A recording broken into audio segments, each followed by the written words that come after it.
বললাম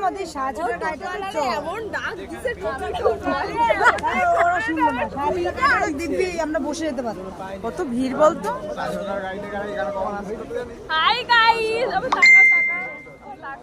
hi guys, আমরা চলে এসেছি স্টেশনে। হ্যাঁ অবশ্যই। গরম তো, ঠান্ডা কই। আমরা ফোনটা ধর। কোটি কোটি মান সম্মান নষ্ট। লাগবে না, খুলে বলতে আমার ছেলেই ভালো, সুন্দর করে যখনই যায় দেখো ভিডিও করছে। এটা বিদেশের আমার ভাচ্ছুর এনে দিয়েছে। আমার বড় যাওয়ার মেজার এক পুরো সেম টু সেম।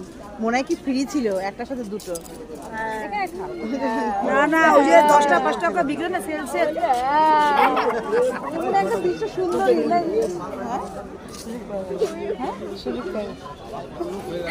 আমার কয়টাখানি ভাবছি দেখো 4 মিনিট পুরো ফাঁকা আছে একদম। লালগোলা তো ফাঁকাই থাকে জানো না। লালগোলায় ঢুকলে একদম ফুল ফুল ঝরছে। খালি স্টেশনে বসে থাকি আমরা পড়াতে। তোরা বসে থাক, আমি লালগোলা চলে যাবো। বলি অন্ধকারে রাস্তা পাওয়া যাবে না বাবা, লালগোলায় চলে যাবো আমি।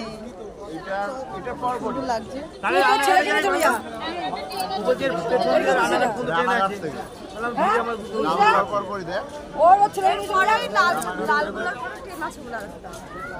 রানাঘাট কেটে এটা উত্তরবঙ্গে তো উঠলাম না, উত্তরবঙ্গে চরমার পর বৃষ্টি হেঁটে যাওয়ার প্রশ্ন নয়, ছেলে কোথায় উঠে যাও। হ্যাঁ উঠে যায় এটা নামবি না ভাই।